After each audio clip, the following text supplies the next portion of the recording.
Assalamualaikum warahmatullahi wabarakatuh.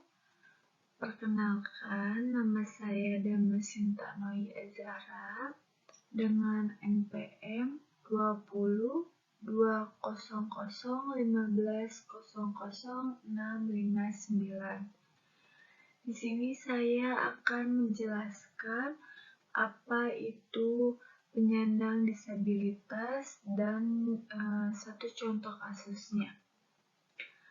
Yang pertama itu nanti saya akan menjelaskan pengertian disabilitas.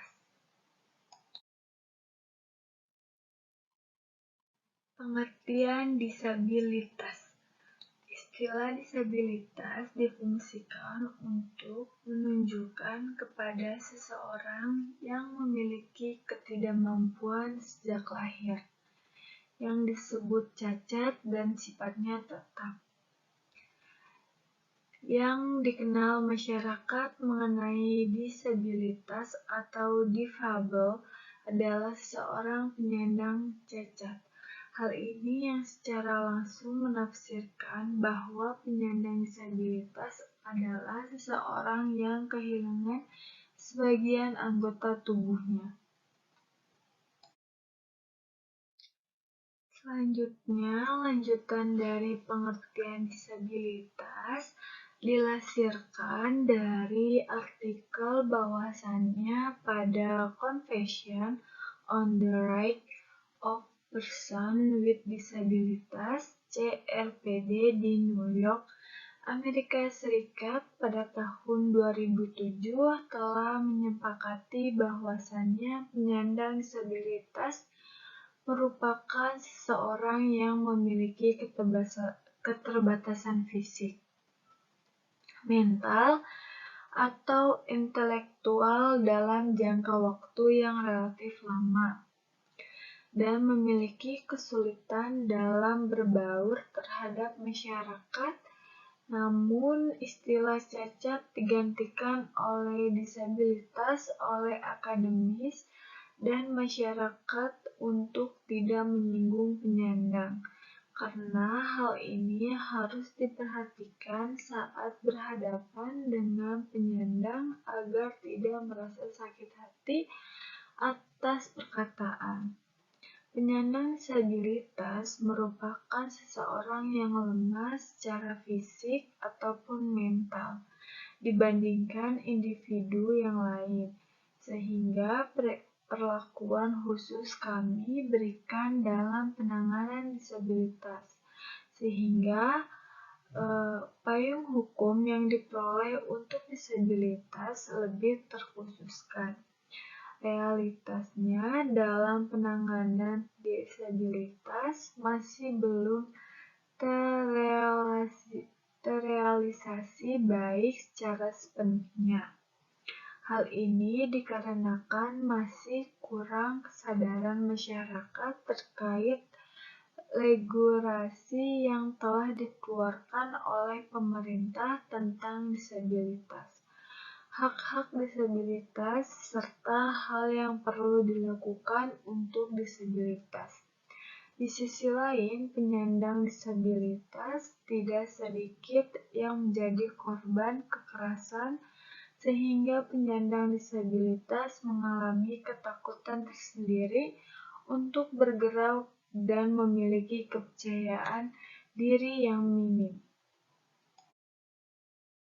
Selanjutnya, ada jenis-jenis penyandang disabilitas. Di sini jenis-jenisnya ada 3. Yang pertama itu disabilitas fisik.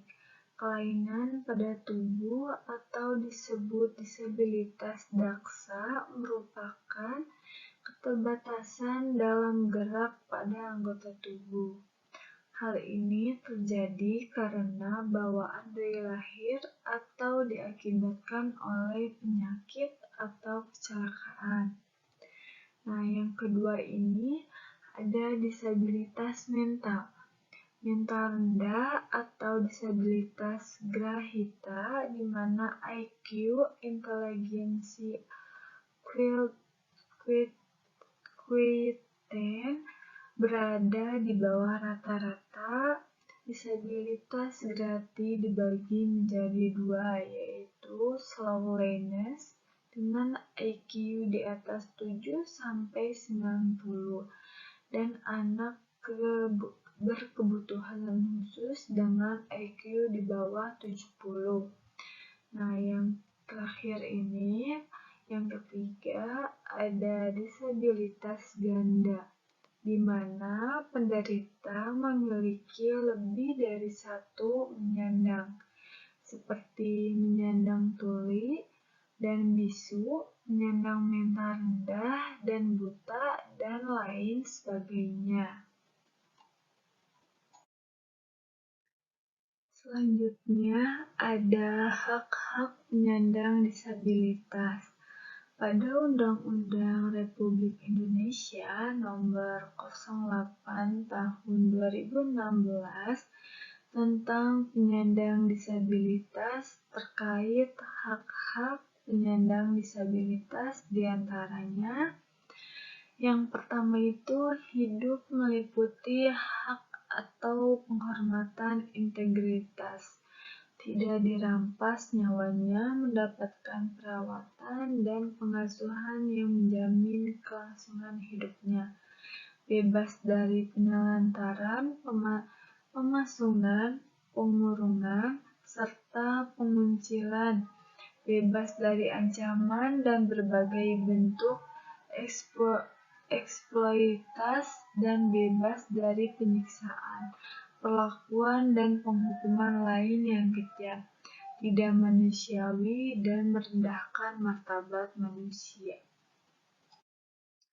Selanjutnya, lanjutan dari hak-hak penyandang disabilitas. Yang kedua itu hak bebas dari stigma untuk penyandang disabilitas meliputi hak dari pelecehan, penghinaan, dan pembelaan negatif terkait kondisi disabilitasnya.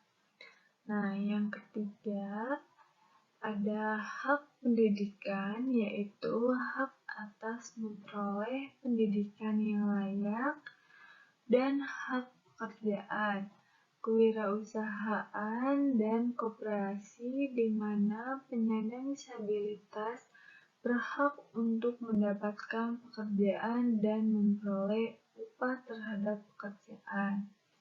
Nah, yang keempat, itu ada hak kesejahteraan sosial, yaitu penyandang disabilitas berhak dalam mendapatkan aksesibilitas untuk mentaatkan fasilitas publik dan mendapatkan akomodasi yang layak sebagai bentuk aksesibilitas bagi individu. Selanjutnya, yang kelima itu ada hak pelayanan publik, yaitu penyandang disabilitas memiliki hak dalam memperoleh akomodasi yang layak dalam pelayanan publik, pendampingan, penerjemahan, dan penyediaan fasilitas yang mudah diakses di tempat layanan publik tanpa tambahan biaya. Nah, yang keenam, ini ada hak pendekatan, yaitu penyandang disabilitas didata sebagai penduduk dengan disabilitas dalam pencatatan sipil, mendapatkan dokumen kependudukan, dan mendapatkan kartu penyandang disabilitas. Nah, yang terakhir, ini yang ketujuh, ada hak habilitasi dan rehabilitasi, yaitu penyandang disabilitas berhak untuk mendapatkan habilitas dan rehabilitas sejak 25 dini dengan secara inklusif sesuai dengan kebutuhan, bebas dalam memiliki bentuk rehabilitas yang diikuti, dan mendapatkan habilitas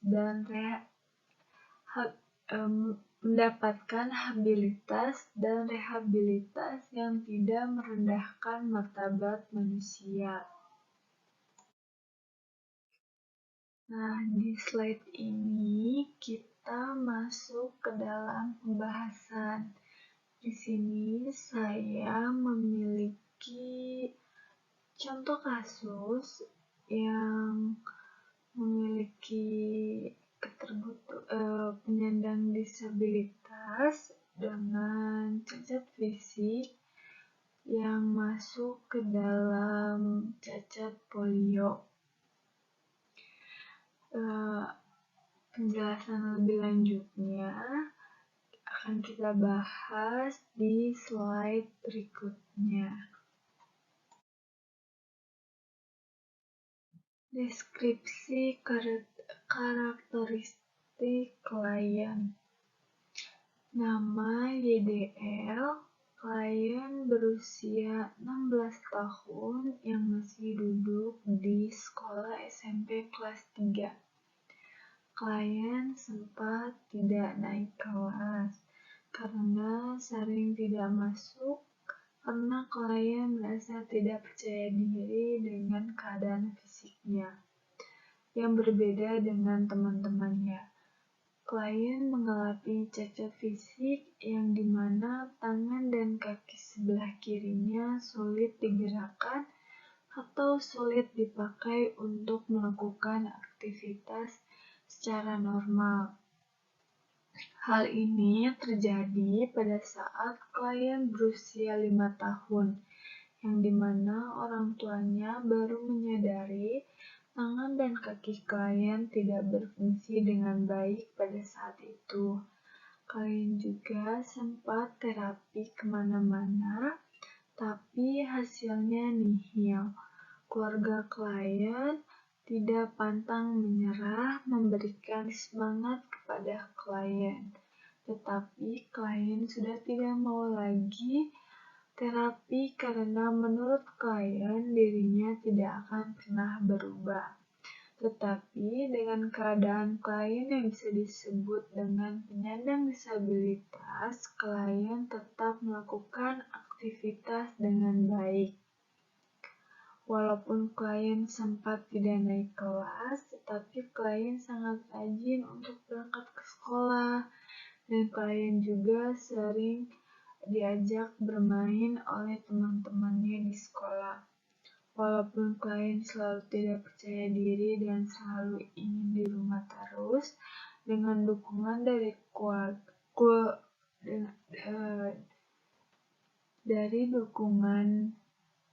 keluarga, akhirnya klien mau beraktivitas seperti biasanya. Selanjutnya, ada permasalahan yang sering muncul pada klien.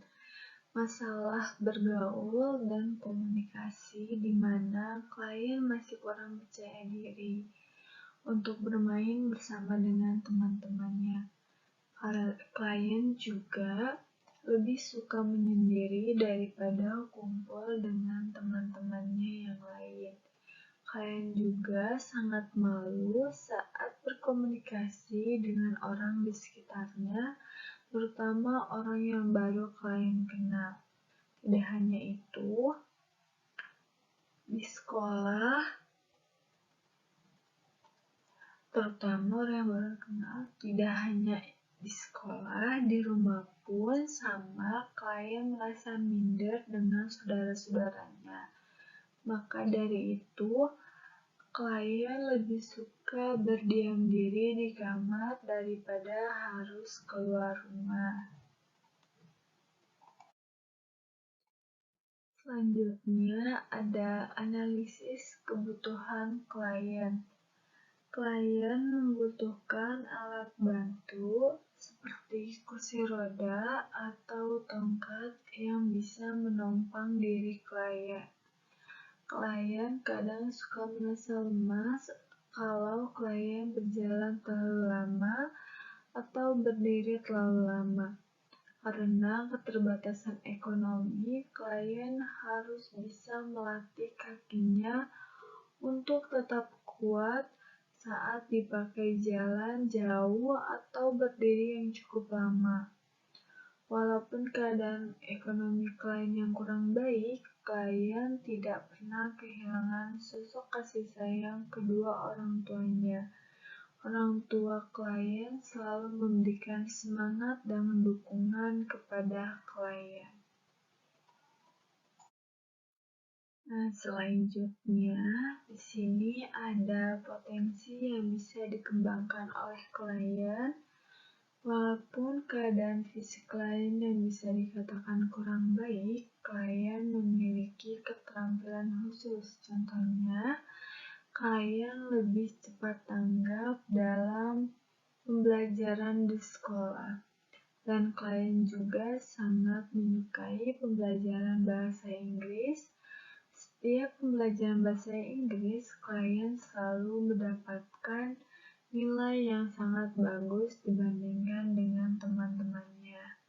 Selain itu juga, klien memiliki ide yang kreatif. Kedua orang tuanya mengatakan ketika ia berusia 10 tahun, klien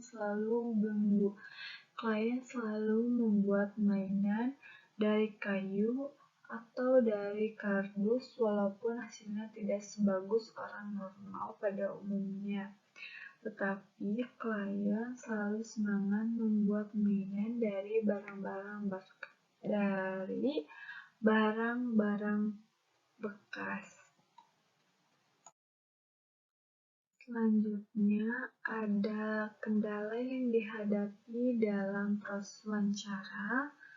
Klien sulit diajak berbicara pada saat wawancara dan klien sangat malu-malu saat menjawab pertanyaan. Ditambah juga karena keadaan fisik klien yang kurang mengakibatkan klien enggan untuk bicara dengan orang baru yang pertama kali dia temui. Akhirnya, dari bantuan oleh kakak klien yang menangani klien saat wawancara dan membantu klien menjawab pertanyaan-pertanyaan yang diberikan saat wawancara berlangsung. Nah, selain dari kliennya sendiri, kebetulan jarak untuk menyamperin klien itu cukup jauh karena membutuhkan waktu 1-2 jam penempuh perjalanan menuju ke rumah klien, seperti itu. Nah, selanjutnya layanan BK yang tepat untuk klien yaitu layanan individu. Jenis layanan ini yang disesuaikan secara khusus dengan kebutuhan dan karakteristik unik seorang individu. Ini melibatkan pendekatan yang personal dan terfokus pada kebutuhan spesifik yang dimiliki oleh seseorang.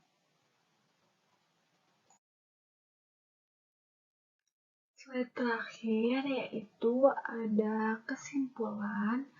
YDL adalah anak yang memiliki potensi belajar yang cukup bagus. Klien juga sangat kreatif dalam membuat mainan-mainan dari barang-barang yang sudah tidak terpakai. Klien dapat mengikuti beberapa pelajaran yang dia sukai seperti bahasa Inggris dan matematika. Klien sangat tertarik dengan dua pembelajaran tersebut. Sementara itu, klien juga sangat pandai membuat kerajinan dari barang-barang yang sudah tidak terpakai. Dengan keadaan fisik dan ekonominya yang bisa dibilang kurang mampu, maka bakat yang klien miliki sulit untuk berkembang. Tetapi klien berjanji suatu saat nanti dia akan mengembangkan bakat yang ada pada diri klien, dan orang tua pun sangat mendukung apa yang menjadi pilihan anaknya. Mungkin segitu saja pembahasan dari saya tentang penyandang disabilitas dan contoh kasusnya. Mungkin saya mohon maaf bila ada salah-salah kata atau penyampaian saya yang kurang baik. Sebelumnya saya minta maaf. Billahi taufiq wal hidayah. Wassalamualaikum warahmatullahi wabarakatuh.